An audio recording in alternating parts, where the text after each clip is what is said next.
저녁 즐거운 라디오.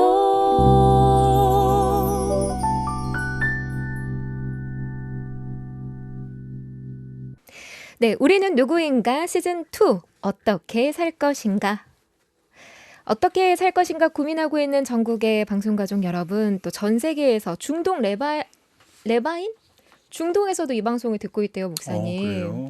제가 정확한 지명이 지금 생각이 안 나는데 음, 나면 얘기해 드릴게요. 네. 전 세계적으로 듣는 방송.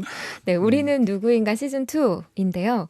지난 시간에 로마서를 가지고 저희가 앞으로 삶을 살아내기 위해서 노력할 거니까 로마서에 대해서 앞에 좀 개요 부분, 개괄적인 내용에 대해서 좀 알아봤습니다. 근데 제가 들어보니 로마서가 사도 바울이 로마에서 쓴 게 아니라 로마가 아닌 다른 지역에서 로마에 있는 성도들을 향해서 쓴 편지라면서요. 그렇죠. 이 로마서는 이제 사도 바울이 1차, 2차, 3차 전도 여행인데 3차 전도 여행이 마무리되어 갈 즈음에 이제 예루살렘으로 돌아가다가 고린도에 석 달 동안 머무르게 될 때 그때 로마서를 쓰게 되는 거죠. 네. 근데 보통 바울이 13권의 서신들은 전부 그 교회를 바울이 세웠거나 또 그 교회 문제에 대한 하나의 해답 차원으로 편지를 이렇게 보내는 데 비해서 로마서는 바울이 직접 세운 교회도 아니고 또 몇 번 가려고 애를 썼지만 한 번도 가본 교회도 아니고 그런 교회, 그러니까 바울에 대해서 알지도 못하고 네. 그러니까 이 바울이 로마서를 쓸 때 의도가 뭐냐면 자기에 대해서 전혀 모르고 그리고 자기가 세운 교회도 아니고 한번 가본 적 일면식도 없는 사람, 그러기 이 편지가 그들에게 설득력이 있어야 되는 거죠. 그러기 위해서 다른 서신하고는 다르게 문제에 대한 어떤 해답으로 이것을 쓴 것이 아니라 그곳에는 사도가 가 있지 않았기 때문에 복음에 대해서 정확하게 알지 못하고 그리스도에 대해서 정확하게 알지 못하기 때문에 그래서 바울이 복음을 일관적으로 쭉 기록하는 게 필요하고 네. 그리스도가 누군지를 정확하게 말해주고 그래서 복음의 체계성과 어떤 신학적인 체계가 있게끔 그래서 이 복음만 로마서만 읽어도 복음의 핵심이 이거구나. 예수 그리스도는 이런 분이구나 라는 것을 알게끔 네. 그렇게 쓰여진 책이 로마서이다. 그랬군요. 이렇게 말할 수 있는데 어쩐지 로마서를 읽다 보면 굉장히 논리적이다, 반박할 수 없다라는 느낌 많이 받고요. 그렇죠. 그리고 우리가 말 잘하는 사람들은 소위 말빨이 좋다라고 하잖아요. 네. 이 로마서를 읽다 보면 사도 바울이 정말 글빨이 좋구나 이런 생각도 들거든요. 그러니까 네. 이제 사도 바울은 사실은 공부를 많이 한 사람이잖아요. 가말리엘 문화 출신이고 그리고 그런 로마 시민권도 가지고 있고 근데 이 바울이 이제 13권의 서신을 쓰는데 그가 배운 학문이 십자가를 통과하고 나니까 그 학문의 그 논리정연한 논리성을 갖고 성경 13권을 쓰는 통로로 삼으신 거죠. 모세가 애굽의 문무를 겸비한 왕자로 그래서 최고의 학문을 그 당시에 배웠지 않습니까? 그런데 그가 호렙산에서 주님을 만나지 않습니까? 네. 근데 그 학문이 주님의 빛 가운데 어떤 의미로 거듭나게 되면서 모세 오경을 쓰는 저자로 하나님이 그를 사용하시잖아요. 그래서 배운 학문 자체를 하나님 들어 쓰는 건 아니지만 그 배운 학문과 지식을 십자가를 통과하면 네. 의의 병기로 쓰는 경우가 굉장히 많죠. 하나님이 베드로를 통해서는 성경을 베드로 전후서만 쓰고 안 썼어요. 왜냐하면 베드로는 진짜 공부 가방끈이 너무 짧아서 쓰려니까 하나님 2권 쓰고 그만하자고만 너무 이제 네. 그분은 행동파고 네. 막 개척자적으로 앞에 나가고 그런데 쓰는 게 훨씬 하나님의 일에 좋지. 근데 바울은 공부를 많이 했는데 그게 십자가를 통과하고 나니까 도리어 성경을 쓰는데 그 학문이 굉장히 유용하게 쓰임 어, 받게 되죠. 그러니까 목사님, 우리가 많이 배우든 많이 못 배우든 가방끈이 짧든 길든 다 하나님께서 아름답게 쓰시는군요. 그렇죠. 근데 음, 하나님이 얼마나 대단한 분이신가 우리 여러분들을 만나 교제해 보면 네. 정말 뭐 하나님은 너무 대단하죠. 음, 어떻게 저분을 저렇게 쓰시나? 네. 야, 저분은 어떻게 저렇게 쓰시나?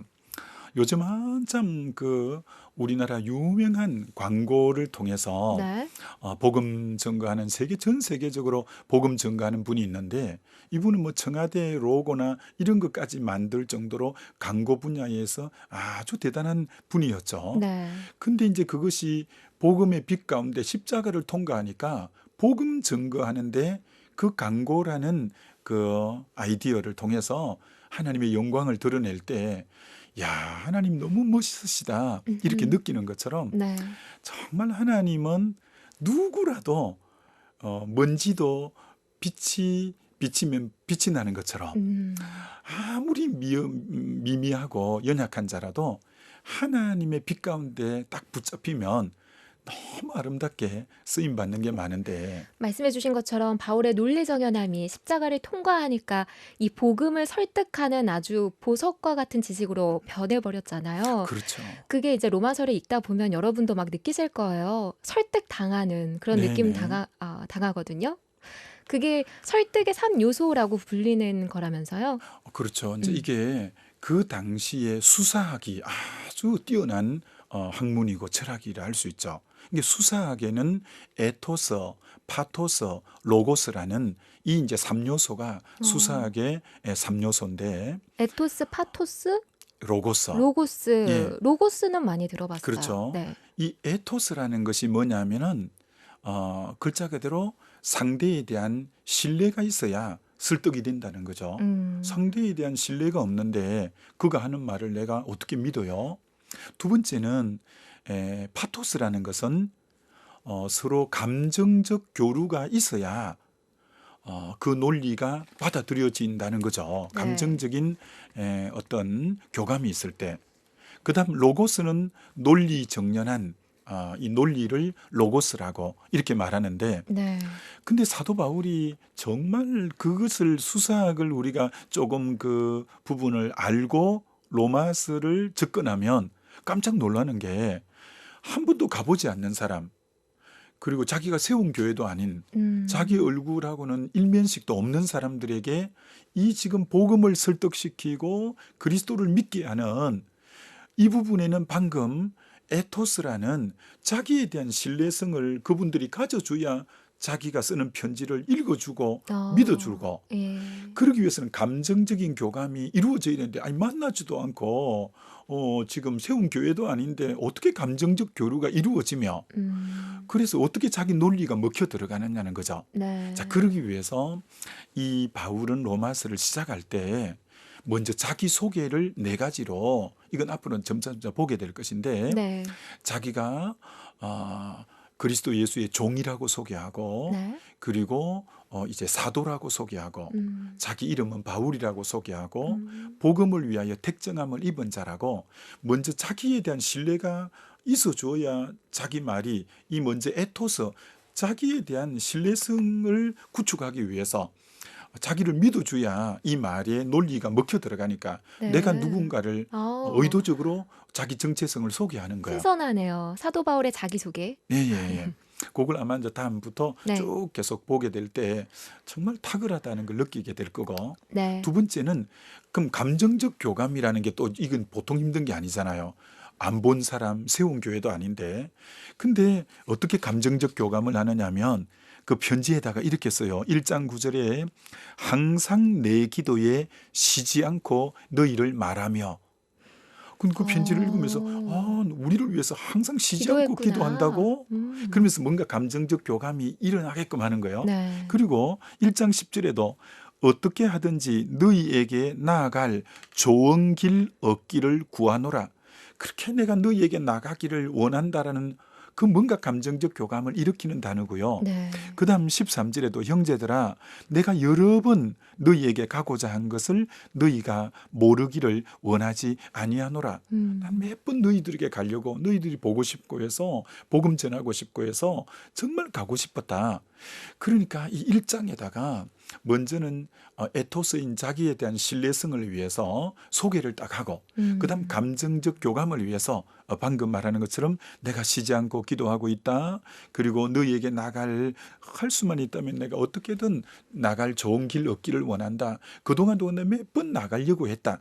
이런 게 감정적 교감을 글을 통해서 교감하게 만드는 거예요. 그럼 로고스, 논리적으로는요? 이제 그래 갖고는 바로 1장 18절 본론 부처는 이제 쭉 너희들이 지금 하나님을 떠나서 우상 숭배하고 그래서 남자가 남자로 더불어 여자가 여자로 부끄러운 일을 하는 그런 지금 윤리적 죄를 짓고 있고 마음이 이제 하나님 두기를 싫어해서 결국 이렇게 살면 끝은 사형에 해당한다 하면서 설득력 있게 이제 복음을 쫙 풀어나가는 거죠. 아, 네. 그러니까 이것은 그러니까 우리가 일반적인 교제에도 가정에 직장에 많은 분들과의 이 설득을 위해서도 먼저 그분에 대한 나의 신뢰성이 인정받아야 되고 그리고 감정적 교감이 있어야 되고 그다음 논리적 설득이라는 이 차원을 들어갈 때만 되는데 요즘 부모님들이 자녀 교육할 때 네. 자녀가 전혀 부모에 대해서 신뢰 안 하는데 이게 먼저 에토스가 구축도 안 되고 네. 그리고 감정적 교감이 좀 애를 이해해주고 사춘기면 사춘기 아이 입장에서 좀 바라봐주고 이런 감정적 교감도 전혀 없는 말만 뒤에 논리적으로 맞는 말만 하는 거예요. 네. 그럼 애들이 설득이 안 당하는 거죠. 그래서 우리가 애들을 설득하거나 이거는 뭐 직장에서나 가정에서 누구에게라도 먼저 그 사람을 설득시키기 위해서는 오늘 바울의 이 논리처럼 내가 누군가를 정확하게 말을 해서 나에 대한 신뢰감을 갖게 만들고 그리고 감정적 교감을 갖게 만들고 그다음 이제 논리 정연하게 이렇게 설득력 있게 전개해 나가면 사람이 반응하는 것처럼 이제 그런 부분을 앞으로 계속 구체적으로 보면 네. 참 바울의 서신이 놀랍다. 이런 걸 느끼게 되죠. 그러니까 바울이 로마에 있는 성도들에게 복음을 전할 때 사용했던 그 에토스, 파토스, 로고스라는 게 지금 우리 삶에도 굉장히 큰 영향을 미치는군요. 우리가 사람을 그렇죠. 대할 때. 네네. 특별히 복음을 전할 때는 이 세 가지 요소가 정말 필요할 것 같아요. 네네. 네. 앞으로 이 방송을 듣는 우리 성도님들도 꼭 이 세 가지를 한번 기억하면 좋겠어요. 에토서, 먼저 상대가 나에 대한 신뢰가 있어야 된다. 그다음 파토서, 그다음 감정적 서로 교감이 되어져야 된다. 그다음 세 번째 로고스로 논리적인 말을 해 나가야 된다. 이 원칙을 적용하면서 교제해 보시면 굉장히 교제가 잘 이루어질 거예요. 이런 거 학교 다닐 때 이렇게 외웠어요. 에토스, 파토스, 로고스. 첫 글자씩 떼서 에파로 이렇게 여러분 그렇죠. 외우시고요. 삶에서 꼭 적용해 보시길 바랍니다. 우리는 누구인가 시즌2 어떻게 살 것인가 오늘은 여기까지 하겠습니다. 지금까지 은평선결교회 유승대 목사님이셨고요. 영상의 이옥주 실장님이었습니다. 고맙습니다. 네, 감사합니다.